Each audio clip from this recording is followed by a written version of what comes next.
Hello, folks. Thanks for coming over. Good afternoon, everyone. Earlier this week, I spoke with President Putin of Russia about the nature of our relationship, the relationship between our two countries. And I was candid, respectful. The conversation was candid and respectful. Two great powers with significant responsibility for global stability. And President Putin and I have had a significant responsibility to steward that relationship. I take that responsibility very seriously, as I'm sure he does. Russia and Americans are both proud and patriotic people. And I believe the Russian people, like the American people, are invested in a peaceful and a secure future of our world. During the campaign for the presidency, I was unequivocal that if I was elected president, I'd respond to any attempt to influence our elections, the last election, and because elections are sacred. They're sovereign undertakings, and they're an expression of the will of the American people. And we cannot allow a foreign power to interfere in our democratic process with impunity. And I told them if it turned out that as I thought, that there was engagement in our elections, that I'd respond. Later, during the transition, as we learned more about the SolarWinds cyber intrusion, I made clear that I would respond once we determined who had, in fact, conducted a hack on the scope and scale that occurred. When President Putin called me in January after I was sworn in to congratulate me, I told him that my administration would be looking very carefully, now that we had access to all the data, at the issues to assess Russia's role and then determine what response we would make.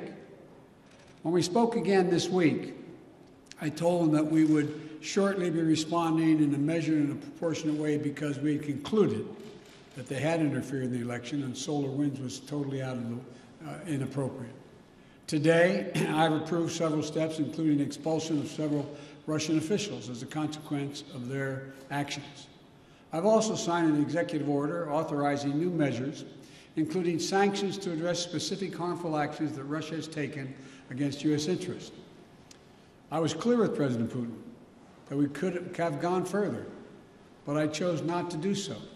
I chose to be proportionate. The United States is not looking to kick off a cycle of escalation and conflict with Russia.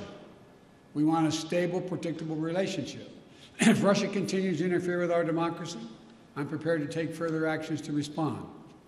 It is my responsibility as President of the United States to do so.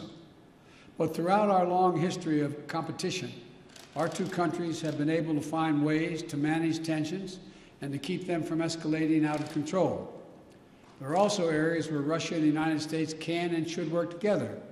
For example, in the earliest days of my administration, we were able to move quickly to extend for 5 years the New START Treaty and maintain that key element of nuclear stability between our nations.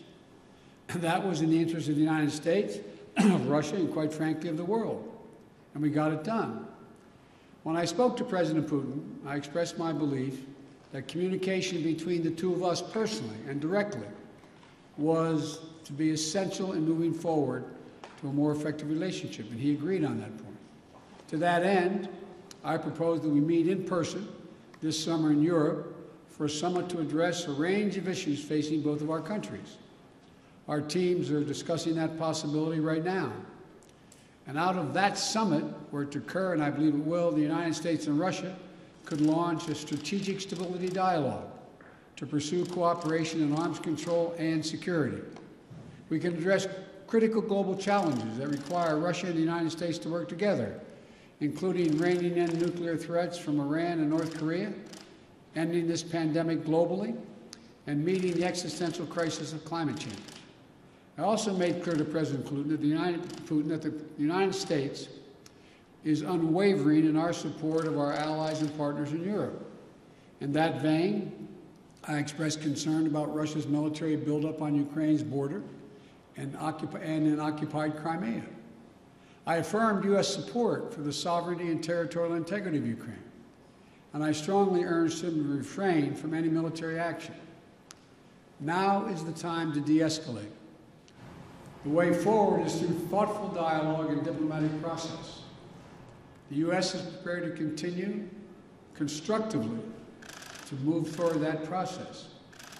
My bottom line is this: where there's an interest in the United States to work with Russia, we should and we will.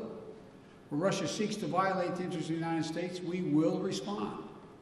We'll always stand in defense of our country, our institutions, our people, and our allies.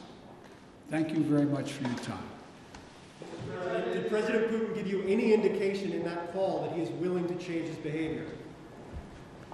We indicated we would talk about it. I laid out, as I said, very simply.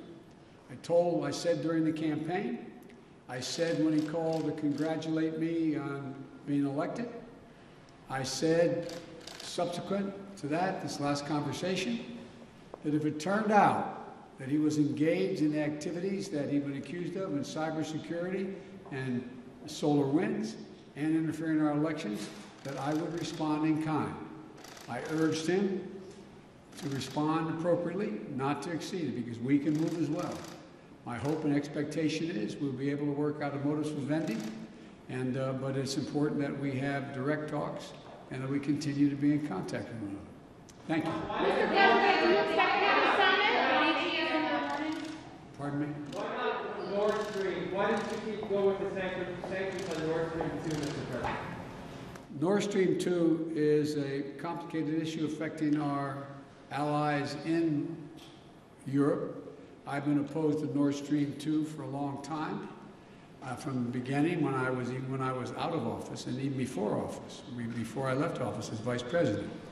But that still is an issue that is in play. Thank you very much.